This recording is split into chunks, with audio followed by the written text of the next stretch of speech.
In October 2021, a woman named Jessica moved into a modest apartment on the third floor of an old brick building in Chicago. It was nothing special, small, quiet, and strangely cheap for the area. She didn't question the price. She needed a fresh start, and this place felt like a good enough beginning. She noticed right away that the previous tenant had left in a hurry. Drawers were still in place, a couple of personal items in the closet. The landlord brushed it off with a nervous chuckle and said the last guy just disappeared one day. Jessica thought it was a weird way to phrase it, but she shrugged it off. The first night was uneventful until around 2 a.m. Jessica was jolted awake by a scratching noise. It wasn't coming from outside, and it didn't sound like pipes or the building settling. It was deliberate, like nails dragging inside the walls. Then she heard it, just beneath her breath. A whisper. It was her name. She froze, heart racing, but nothing followed. She blamed exhaustion, stress, anything to keep herself calm. But every night after that, the scratching returned, and so did the whisper. A few days in, she bought a mirror from a thrift shop and hung it in the hallway.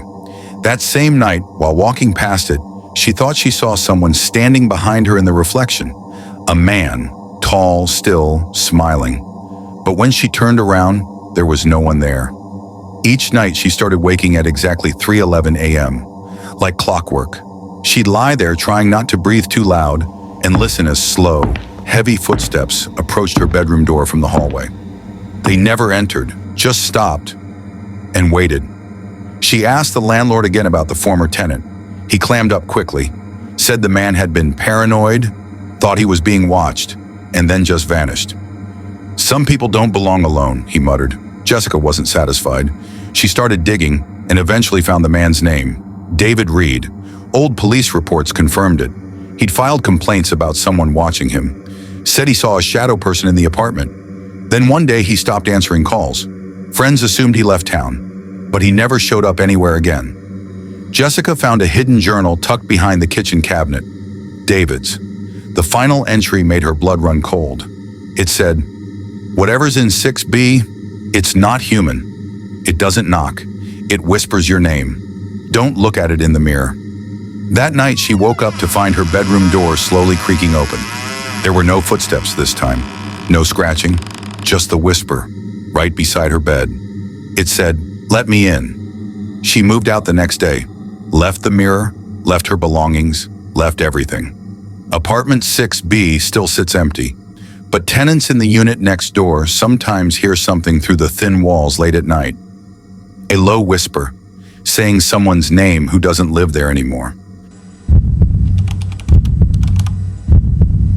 I moved into the Briarview apartments in November.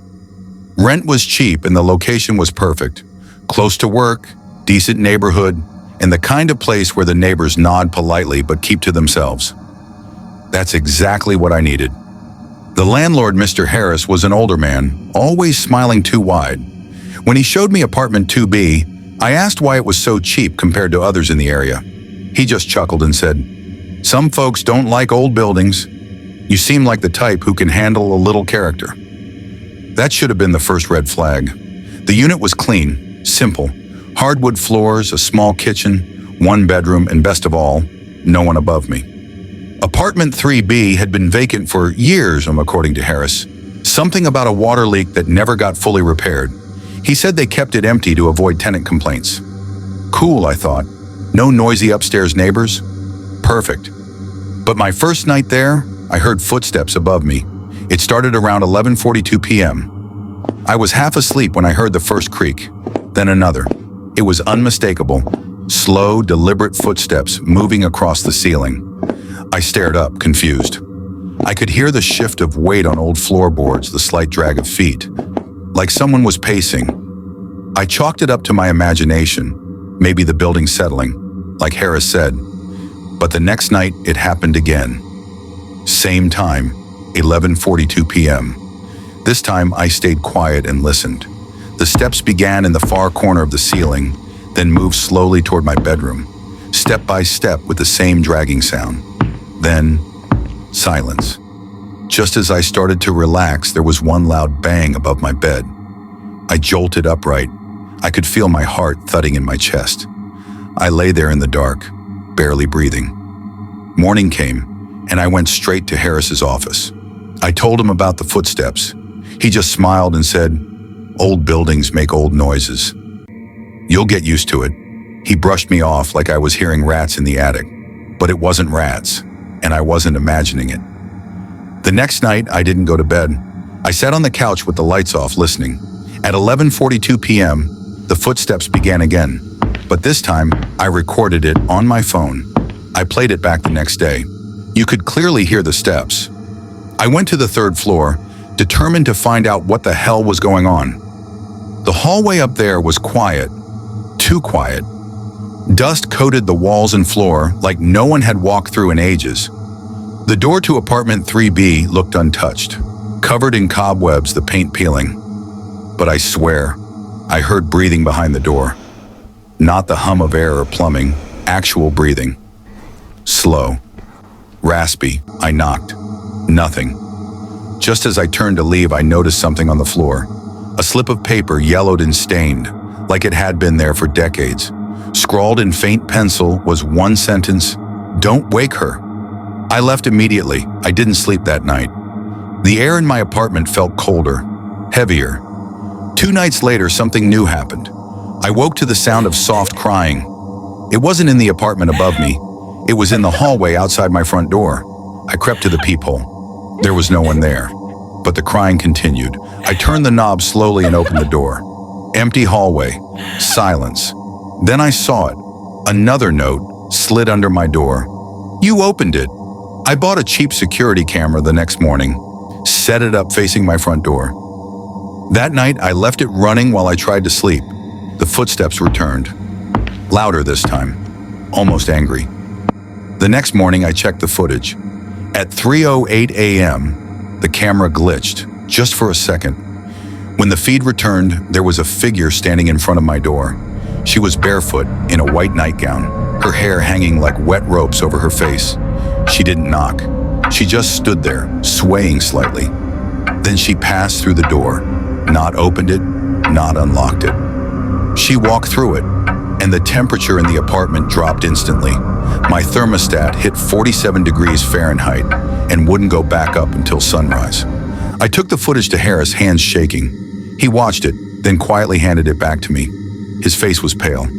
"I told them not to rent that floor again," he said softly. "She doesn't like new people." I asked who she was. He looked at me, and for the first time, he wasn't smiling. Her name was Clara. She lived in 3B with her husband in the 80s. He was abusive. One night she snapped, killed him, then jumped from the balcony. They never removed the body. Not really. Some say she never left. I moved out that same day. Didn't pack, just left. Sometimes I still hear footsteps at night, even in my new place. When Malik moved into his new apartment in the heart of the city, he thought he had found a hidden gem. The rent was surprisingly low for the area, the building was quiet, and the neighbors seemed to keep to themselves. His unit was on the 3rd floor, with only one apartment above his. The landlord mentioned that the 4th floor was vacant, still undergoing renovations. The first few nights were peaceful until the 3rd night. It started with footsteps. Slow, dragging footsteps pacing back and forth across the ceiling at exactly 2:13 a.m. Malik assumed it was a mistake. Maybe the landlord had moved someone in early without mentioning it. But when he asked the landlord the next day, the man looked genuinely puzzled. "No one should be up there," he said. "There's no power, no water, nothing." That night, the footsteps came again. Only this time, they stopped suddenly, right above Malik's bed. Then the knock came. 3 slow, deliberate knocks from the ceiling above his head. He didn't sleep the rest of the night. Over the next few days, the activity increased, whispering from the vents, the lights in his apartment flickering at random, objects shifting places when he left the room. But always, always the footsteps at 2:13 a.m., like clockwork. One night, determined to get proof, Malik set up his phone camera and pointed it at the ceiling. When he reviewed the footage the next morning, his blood went cold. At exactly 2:13 a.m., a dark shape passed across the ceiling, through the ceiling. It had no form, just a shadow. But when it hovered over his bed, the frame glitched and distorted. The image twisted violently before the screen went black. Malik decided it was time to leave. He gave his 30-day notice and started packing. But the apartment didn't want him to go. His belongings disappeared. Boxes unpacked themselves. Every night the footsteps grew louder, closer, until they sounded like they were inside his apartment. On his final night, Malik locked his door and sat in the center of his living room, waiting for 2:13 a.m. He held a flashlight and whispered to himself to stay calm. At 2:13, the lights cut out. His flashlight flickered and died. The footsteps returned. But this time, they weren't above him. They were behind him. When the neighbors checked the next morning, Malik was gone. His apartment door was locked from the inside. The only thing left behind was his phone, still recording, with the screen cracked and frozen at 2:13 a.m. No one ever rented the apartment again.